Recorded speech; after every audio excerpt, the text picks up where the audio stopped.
ネドジュンさんは2016年のある日、意識のあり方がガチャンと切り替わり、頭の中で流れていた自動思考がスッと止まったそうです。その瞬間、なんやこれという言葉がなぜか胸のあたりから聞こえてきた。布団をかぶって話すような低くくぐもった声。驚いたのは言葉の内容よりも聞こえてきた場所でした。それ以来意識は頭でなく胸の真ん中あたりにあるように感じられるようになった。ネトシュンさんはこの感覚の居場所を胸の座と呼んでいます。意識が胸の座にある時の感覚はこんな感じだそうです。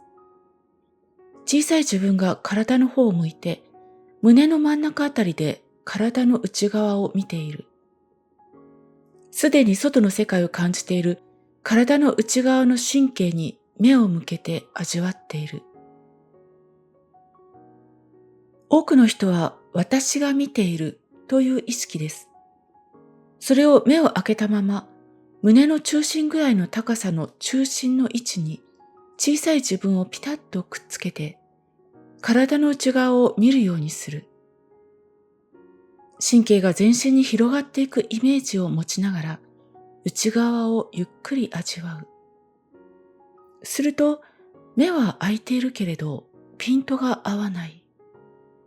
ぼんやり見えているという感じになる。自分の内側の神経が捉える刺激を感じていると、体の声が聞こえてくる。これが意識が胸の差にある状態ですと語られています。胸の差に意識があるとき、景色は少しぼんやりします。ピントが合わない。視野がわずかに暗く感じる。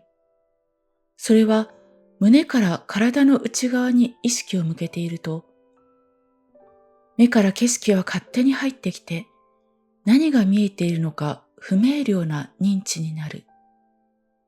ネトシュンさんはそれを無意識が私たちの代わりに外の世界を見てくれている状態だと語っています。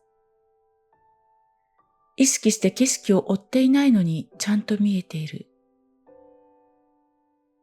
胸の座に意識があるとき、外界は無意識が代わりに見てくれている。意識は体の内側の感覚をずっと味わっている。だから頭の中はとっても静か。必要なことは左脳が教えてくれる。一日の大半は意識が胸の内側に向いていて、目は開いていて無意識が見てくれているそうです。ここまで胸の座についてお話ししてきましたが、無理にずっと意識を胸の座に置こうと頑張る必要はないそうです。ネドジュンさんは自動思考が止まると意識は自然と胸の座へ移行するとおっしゃっています。また、ネドジュンさんのお話の中では意識をお腹に向けたり背中に向けたりと表現されることもあり、結局どこに意識を向ければいいのかわからないと感じられる方もいらっしゃるかもしれません。日常の中で思考に気づいたとき、胸の座に意識を向けてみたり、エレベーター呼吸をしてみたり、お腹や背中、椅子に触れているお尻の感覚を感じてみたり、五感に意識を向けてみたりなど、こうした体の感覚に戻るワークは自動思考のループを断ち切ってくれます。その時その瞬間にしっくりする感覚を自由に選んでみてください。最後に、胸の座を体感するコイン型ワークをご紹介します。ここからは何かをしようとする必要はありません。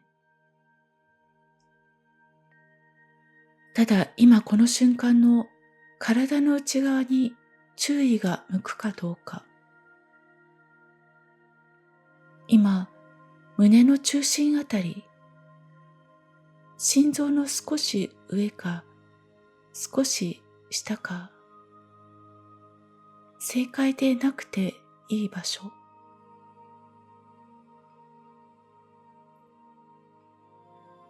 そこに小さな意識の場所があるとしたら、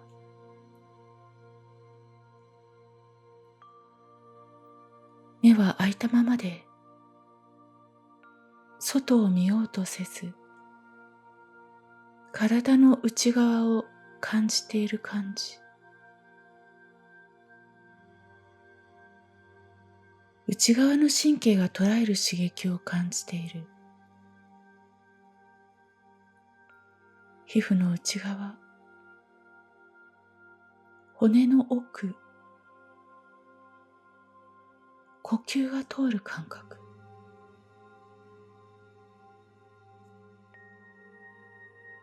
神経が胸から体全体に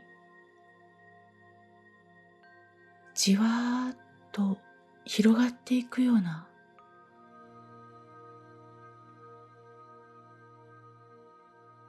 外の景色はそのまま勝手に入ってくる。スクリーンをぼんやり見ているような感じ。もし考えが動き出したら、それにただ気づいている。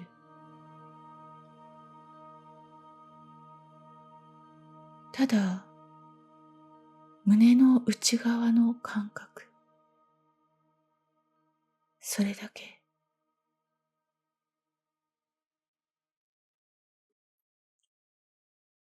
次に胸の座に矢印をイメージします。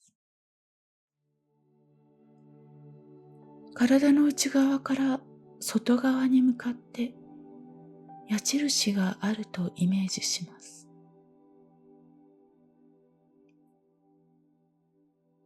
矢印の先は体から前側へ向いています。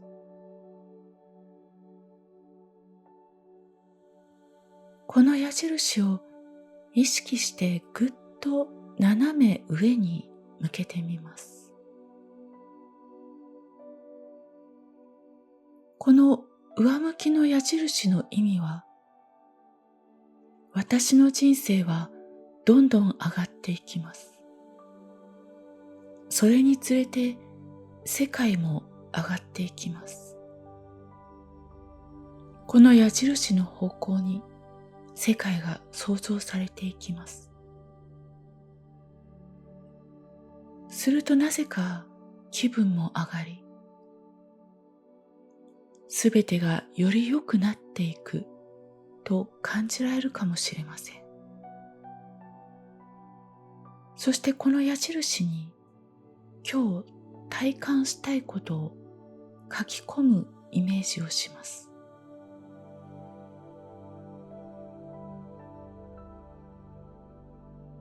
するとすぐに日常的な出来事の中にそれを感じられるようになります。何かが起きるというより、ただセッティングしたそれが感じられる。ゆったりと呼吸し、胸の座の矢印を意識しながら、意志の力が前方に伸び、道を切り開くイメージを持ちます。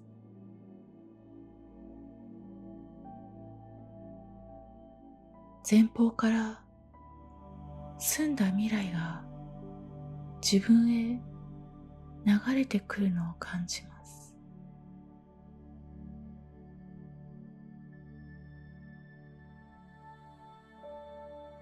しばらく今の体の感覚を感じながら